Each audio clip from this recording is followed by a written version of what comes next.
ਗੱਲਬਾਤ ਤੁਹਾਡੇ ਨਾਲ ਸਾਰਿਆਂ ਨਾਲ ਸਾਂਝੀ ਕਰਾਂ। शिवराज मित्रों,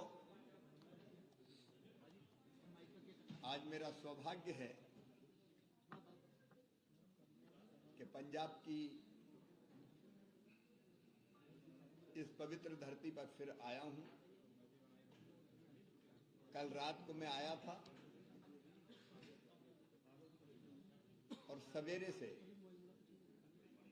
मेरे दोनों विभाग कृषि और ग्रामीण विकास उनके कामकाज का मैंने ब्यौरा लिया, निरीक्षण किया। पहले रणवीर कला गांव में 6 साल से वो गांव पराली नहीं जला रहा। पराली को वो बोझ नहीं मानते, वरदान मानते। और पराली को हैप्पी सीडर वगैरह से खेत में ही मिला के डायरेक्ट सीडिंग करते हैं। और मैं बहुत ब्रीफली बता रहा हूं क्योंकि मैं एक बार बता चुका हूं कि उसके फायदे कितने हैं। एक तो डायरेक्ट सीडिंग में पानी नहीं देना पड़ता, बिना पानी दिए पलेवा किए सीडिंग हो जाती है। पानी बचता है, बिजली या डीजल बचता है। पराली के कारण खेत की मल्चिंग हो जाती है, नमी ज्यादा देर तक रहती है, खरपतवार नहीं पनपता। तो पराली में पोटास और जो बाकी चीजें होती है उसके कारण डीएपी 1.5 गट्टे की जगह 1 ही गट्टे में काम हो जाता है 1 एकड़ में। और यूरिया 3 गट्टे के बजाय 2 में ही काम चलता है उनका। जो जैविक कार्बन है खेती में वो बढ़ा है, लागत घटी है। और ये केवल गेहूं के मामले में नहीं, कनक के मामले में नहीं है। आलू, सरसों, मस्टर्ड सबकी क्वालिटी बेहतर होती है और उत्पादन बढ़ता है। मैं खुद देखने गया खेतों में और मैंने देश को संदेश दिया कि इस बार पंजाब ने पूरे देश को राह दिखाई है। पराली जलाने की घटनाओं में अभूतपूर्व कमी आई, 85% कमी आई। मैं पंजाब की जनता को बधाई देता हूं। आज यहां मैंने मनरेगा के जो हमारे मजदूर थे उनके साथ भी चर्चा और बातचीत की। और हम विकास और जन कल्याण के कामों में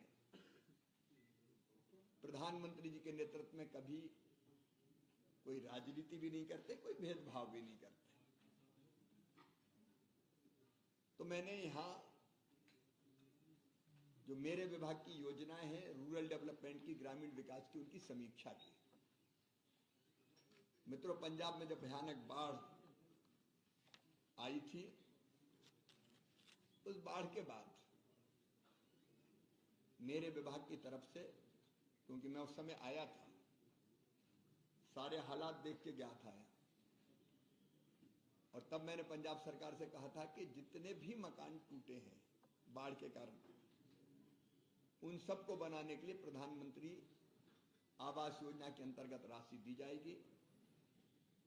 पंजाब की सरकार ने पहले 14,000 मकान की सूची दी थी। मैं बार बार फिर मेरे विभाग से मैं कहता रहा कि और पूछो, कोई रह ना जाए। तो फिर हमें 36,000 मकानों की सूची दी थी। रात को 9 बजे मुझे सूची मिली, तो रात को इस स्वीकृति का पत्र लेकर दूसरे दिन सवेरे में लुधियाना में स्वीकृति का पत्र देके गया था।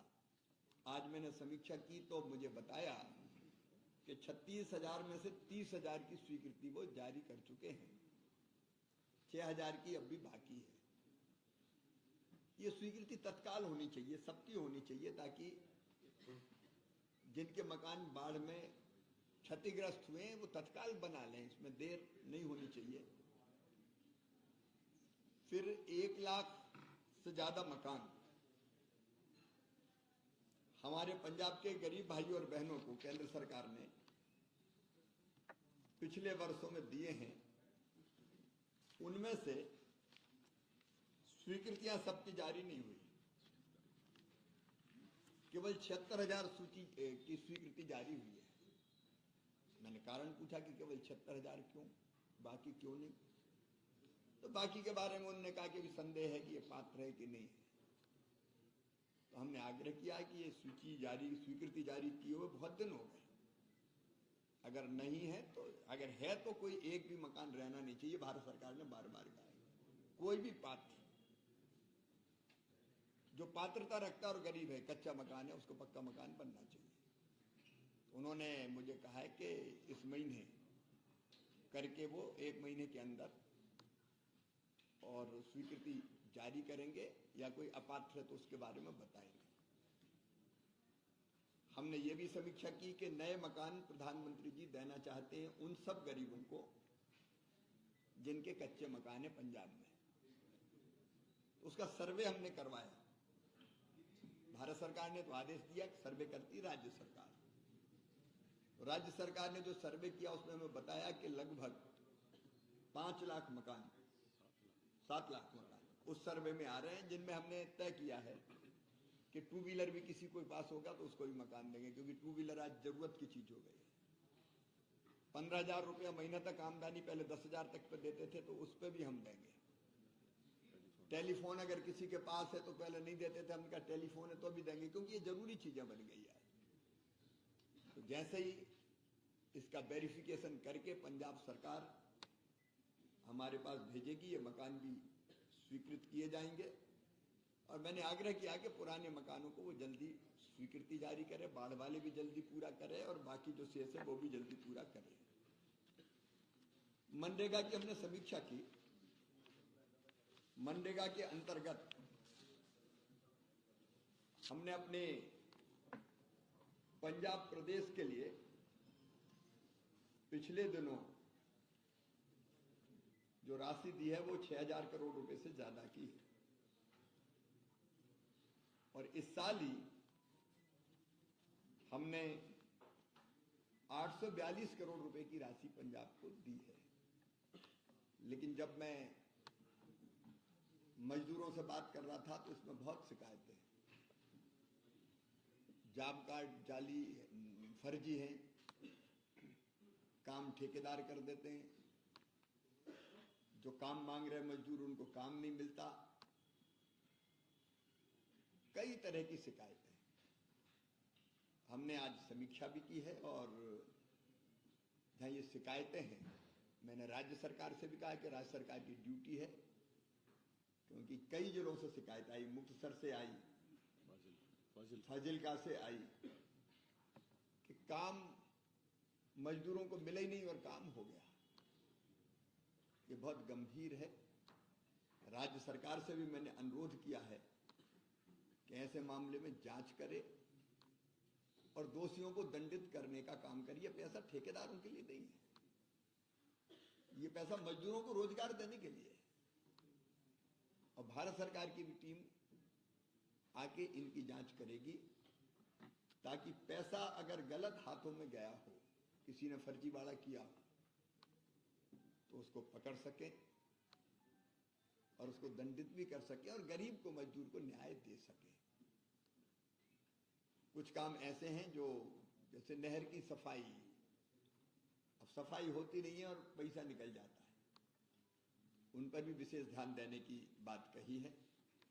हमारी एक और योजना है आजीविका मिशन की, NRLM, उसके अंतर्गत यहां सेल्फ हेल्प ग्रुप बने, स्वयं सहायता समूह, जिनसे 5 लाख बहनें जुड़ी हुई है। बाढ़ की परिस्थिति के कारण मैंने उनको भी स्पेशल पैकेज दिया था। हमने मकान के लिए भी स्पेशल पैकेज दिया, हमने बहनों को जरूरत के काम पूरा करने के लिए स्पेशल पैकेज दिया, हमने पंजाब के किसानों को कनक के, गेहूं के बीज मुफ्त में वितरित करने के लिए 74 करोड़ रुपया दिया, हमने बरसिम के बीज के लिए अलग राशि दी, 12,500 क्विंटल बीज का वितरण किया जा सके ताकि किसानों के काम आ सके। तो कृषि विभाग हो या रूरल डेवलपमेंट हो, दोनों की तरफ से पर्याप्त। और ये कोई एहसान नहीं तेरा तुझको अर्पण क्या लागे मेरा, ये तो पंजाब की जनता के विनम्र सेवा की सेवक के नाते। तो 150 दिन वाले बता देते। बहनों को अभी हमने सेल्फ हेल्प ग्रुप की उसमें मदद करने की कोशिश की है।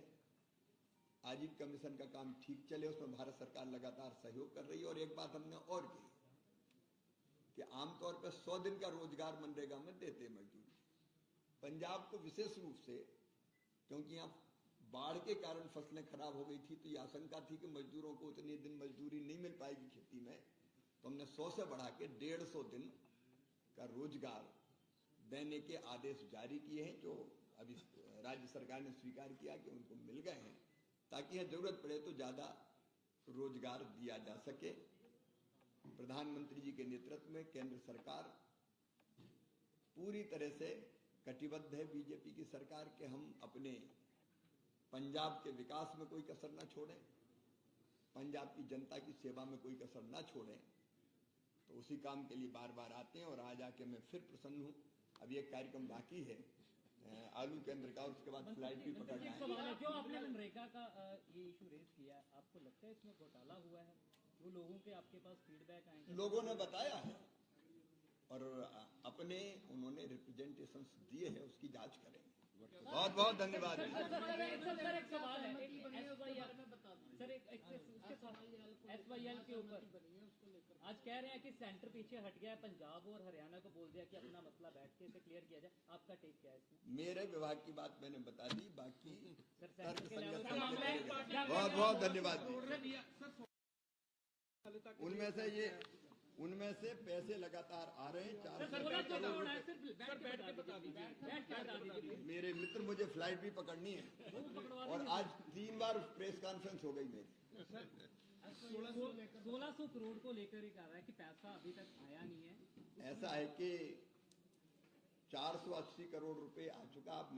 आप जानते हैं कि पैसा खर्च होता जाता है, भेजते जाते हैं, पैसा लगातार भेजा जा चुका है। हम अलग भेज रहे हैं, वहां से अलग आ रहा है, पैसा निरंतर आ रहा है। कई मामलों में अब जैसे यूटिलाइजेशन सर्टिफिकेट चाहिए, वो अगर नहीं मिलता, जब तक 75% खर्चे का यूटिलाइजेशन सर्टिफिकेट नहीं मिलता, तब तक दूसरी राशि नहीं आती। ये कौन नहीं दे रहा? ये पंजाब नहीं दे रहा? ये तो राज्य सरकार को देना है ना, वो देंगे, पैसा आता जाएगा। कोई कमी पंजाब के लिए नहीं है। बहुत बहुत धन्यवाद। नहीं दिया जा रहा